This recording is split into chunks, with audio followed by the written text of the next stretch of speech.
Buddhist communities in the West find themselves in a situation that an Asian tradition grounded in a history of more than 2,000 years encounters a modern, democratic, secular society that is guided by the values of the Enlightenment and relies on science for its worldview.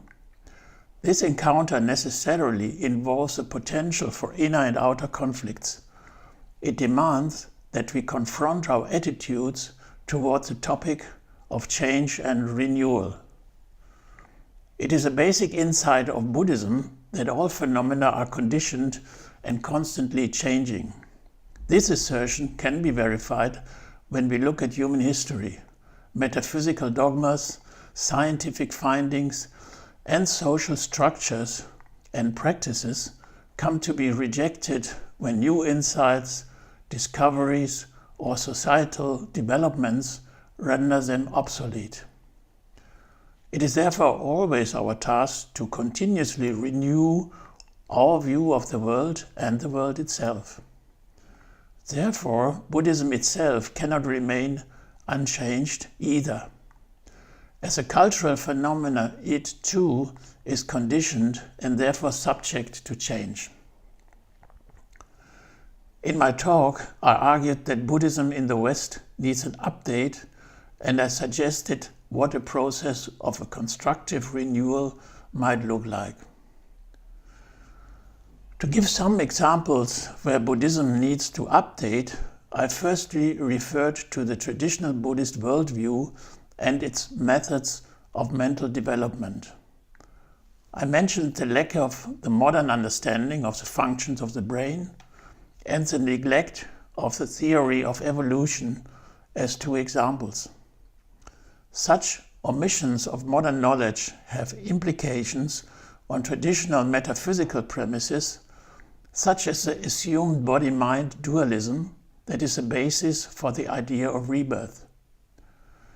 To neglect the evolution theory has also major impacts on the understanding of the functions of mind and emotions, to give just two examples.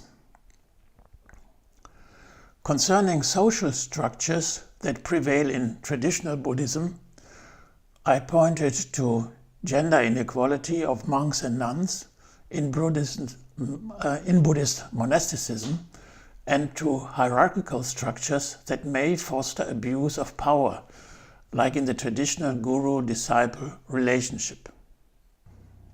If we come to the question how a renewal of Buddhist practices in the West can be effected, a central methodological question that I asked myself is, how can Buddhist communities enable a process of transformation and renewal without allegiance to the authority of tradition? For me, the key factor is to engage in an open dialogue that embraces practicing Buddhists, but also scientific research, philosophy, and representatives of modern society alike. Substantial changes will not be initiated if such a discourse takes place only within the framework of the Buddhist tradition itself. Therefore, discourses should surely take place within Buddhism, but maybe even more important with partners who are not dedicated Buddhists. To give an example, experts in academic Buddhist studies are important partners in this regard, since their philological expertise and their historical insight will open up an understanding of how Buddhist ideas and practices are conditioned by cultural and historical developments. I like to encourage Buddhists in Western society to take responsibility for their own development and bring in their own achievements in science and society. My demand to enter into a discourse on renewal is aimed above all at those who teach Buddhism in the West. An open and critical attitude will naturally aid students in dealing in a more open and relaxed manner with possible doubts or feelings of strangeness or even rejection towards what is alien to them in the Asian traditions. I'm convinced that Buddhism would profit from a renewal through open discourse.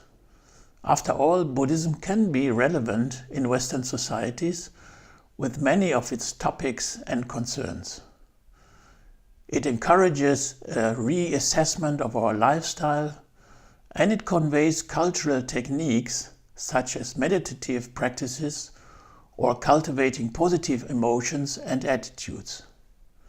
But if Buddhism wants to reach people with its message, it must be up to date in questions concerning scientific findings, it must participate in societal developments, and its method must be comprehensible.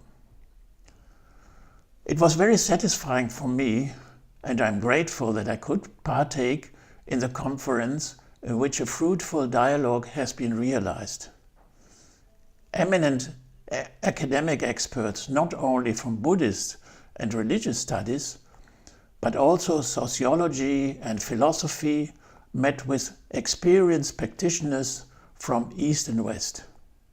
Both offered a broad view on Buddhism from many perspectives.